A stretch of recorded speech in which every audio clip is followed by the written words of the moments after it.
Hermanos de paz, tengan bendiciones del Señor para todos ustedes. Mi aprecio y mi cercanía especialmente a los hermanos que están enfermos y que pues reciben el Evangelio y reciben todos estos frutos a través de esta señal. ¿Y por qué hoy especialmente pensamos en los hermanos enfermos que hacen mucha oración incluso? Aquellos también que en algún momento o quizás ahora mismo estén pasando por momentos difíciles al hacer oración. Porque dentro de la iglesia, para proyectar nuestra fe, para vivirla, para hacerla viva, hay un elemento fundamental que es la oración. Y dentro de la oración, hoy quiero comentarte algo sobre lo que significan los místicos, el misticismo en la iglesia. Hemos escuchado hablar de Santa Teresa de Ávila, la misma Teresa de Jesús, San Juan de la Cruz, conocido así, pero Juan de Yepes, siglo XVI, uno de los grandes místicos, poetas, patrono de los poetas de habla hispana, ¿no? Y tantos hombres que a lo largo del tiempo, a lo largo de la historia de la Iglesia, nos han mostrado un camino espiritual. Leemos grandes hombres que escribieron, ¿no?, que han desarrollado escritos místicos también. ¿Quién es un místico? ¿Qué es el misticismo en una religión? Bueno, en general no es tan fácil definirlo, pero el misticismo o la experiencia mística viene a ser la experiencia íntima de una persona en cuanto al conocimiento de los misterios divinos, ese conocimiento de Dios, esa cercanía íntima con Dios. Entonces, el místico es aquel que por una gracia de Dios entra en esa comunicación profunda con su Creador, ¿no? Entonces tiene que ver con no solo el conocimiento, tiene que ver con toda la persona. Por eso que la misma Teresa, cuando habla de esta experiencia mística, dice que el alma, ¿no?, entra en un contacto y una entrega total a Dios que pareciera que deja de animar el cuerpo, ¿no?, sin perder los sentidos. Dice, el alma se abandona totalmente en Dios, ¿no? No es un ignorarse del mundo. Dicen algunos que el misticismo, la experiencia mística, viene a ser el arte de combinar las cosas más bellas de la creación con las cosas más bellas de lo que yo no puedo ver. En suma, Dios, ¿no? Lo más bello de Dios con lo más bello de lo que yo conozco, la creación. Entonces, a lo largo del tiempo se han desarrollado muchas experiencias, teorías, se ha tratado de profundizar qué es lo que realmente las personas sienten. Y se llega a la idea de que no es un sentimiento, no es, sentí esto, sentí aquello. Escuchamos a veces, incluso en jóvenes o en adultos hoy en día, que dicen, he sentido a Cristo. Cuidado, puede haber una gracia, pero solamente tú sabes qué es lo que ha pasado. Pero cuidado, que Cristo es una persona, no es un sentimiento. No se trata de escondernos del mundo para estar con Dios. Recuerden cómo se ha producido el proceso inverso hoy en día, ¿no? ¿Qué pasa? En la creación, miramos el texto del Génesis, cuando el hombre peca, ¿cómo se da cuenta Dios que ha pecado? Porque el hombre se esconde de Dios y se mete entre las ramas, ¿no es cierto? Se mete en el mundo, se mete en lo creado, se mete en lo que Dios ha creado para escapar de Dios.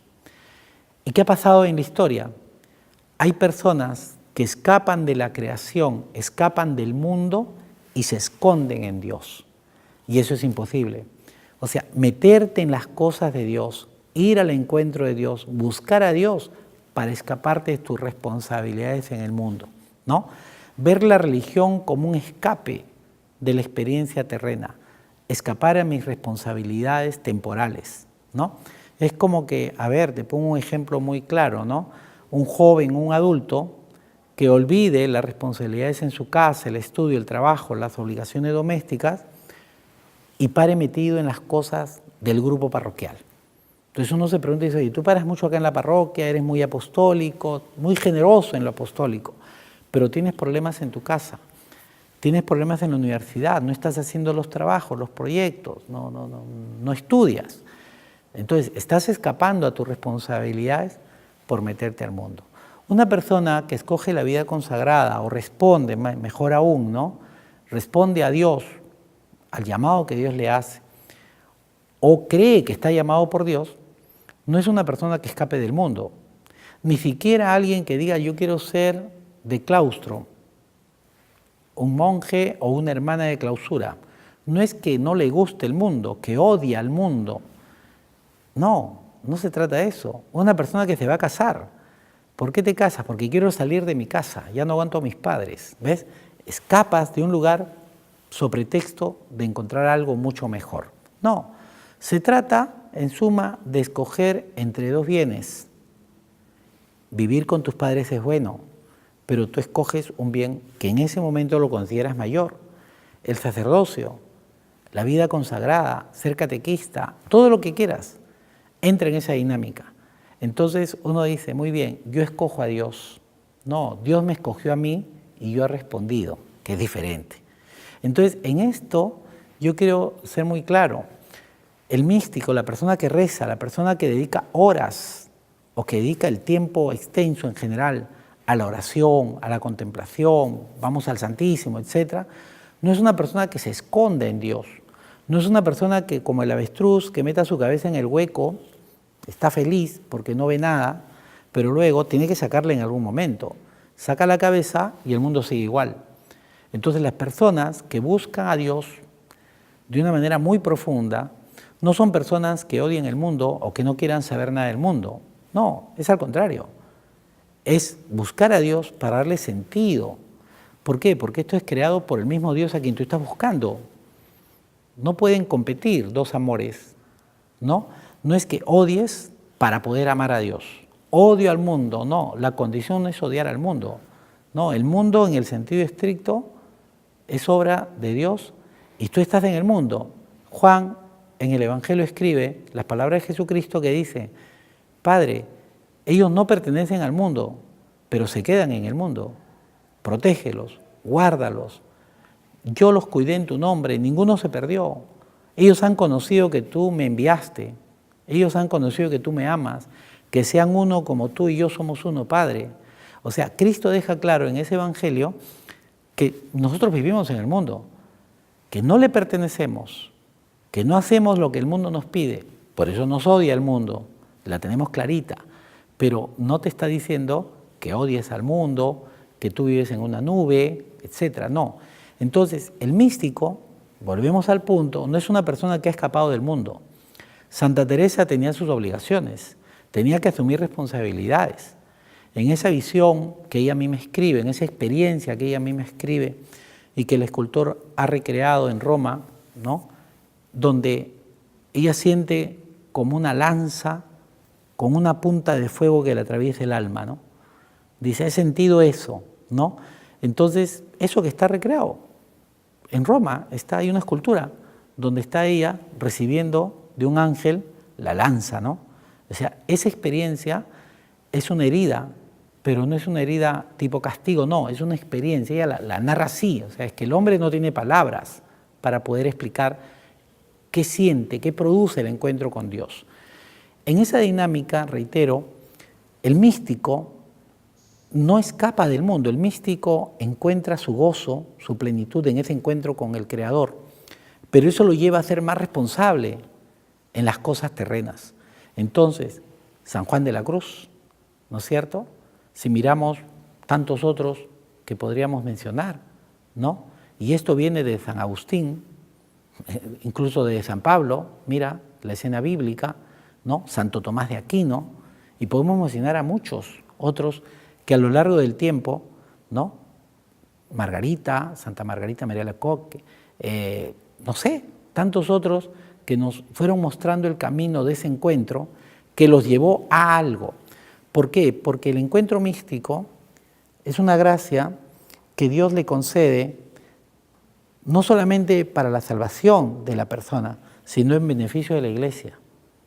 ¿Qué sería de todo lo que hemos hablado si Santa Teresa no lo hubiera escrito, no lo hubiera enseñado, si San Juan de la Cruz y tantos otros, el mismo San Agustín, Santo Tomás, no hubieran escrito su experiencia? Entonces, el místico es una persona que puede ser interpretada por incluso diversas manifestaciones que la Iglesia, o sea, en el cristianismo, se ha desarrollado y se respeta mucho, como son los estigmas, por ejemplo, ¿no? Las marcas de la cruz que Cristo tenía recreadas en el místico, ¿no? Entonces, la persona que recibe estigma, podemos hablar de la bilocación, donde se considera que el santo puede estar ubicado o visto, reconocido en 2 o más lugares al mismo tiempo, ¿no? Y así, el campo de los milagros es todo un campo a desarrollar. Entonces yo quiero terminar recordándote que el misticismo es aceptada en la Iglesia cristiana como una experiencia profunda, ¿no? De Dios, es el encuentro profundo con Dios, es una gracia que Dios concede, no necesariamente a las almas perfectas, a aquellos que ya, ¿no? Solamente a algunos. Dios ve a quien le concede esa gracia y no siempre es alguien que ya logró la meta, puede ser todo lo contrario, puede ser una experiencia divina que lo mueva a la conversión, ¿no? O sea, inclusive Platón hablaba, ya, mira, de cuándo te estoy hablando, de esas experiencias donde algunas personas recibían la gracia de los dioses, ¿no? Para entrar en comunión con él, ese contacto al que podía entrar una persona con su Dios, ¿no? Y así, hemos escuchado mucho de lo que es esto. Entonces, yo te invito a que revises, cuando leas la vida de Santa Teresa, por ejemplo, bellísima, en su libro La Vida, vas a encontrar cómo ella habla de su experiencia mística, ¿no? Tú puedes leer a San Juan de la Cruz también, puedes leer por ahí algunos otros, porque hay que tener cuidado con lo que lees también, ¿ah? Hay que ver, pregunta a un sacerdote si este libro está bien, lo puedo leer o no, porque puedes encontrar por ahí una literatura no tan aprobada por la Iglesia y que puede rayar hasta en lo fantasioso, ¿no? Por eso se llaman escritos místicos de tal o cual santo. Pidámosle a Dios que nos conceda el conocimiento de todos estos misterios, gracias que el Señor nos da, la capacidad de orar mejor, de profundizar en nuestra propia vida, porque siempre la oración te acerca a Dios, pero no te aleja del hombre. Recuérdalo, la oración no te acerca a Dios alejándote del prójimo, te impulsa más bien a mirar al prójimo y a mirarte a ti mismo. Esa triple mirada que tiene toda oración. Contemplo a Dios y contemplando a Dios me contemplo a mí mismo y a mi hermano. Que Dios nos bendiga, conmigo será hasta el próximo encuentro.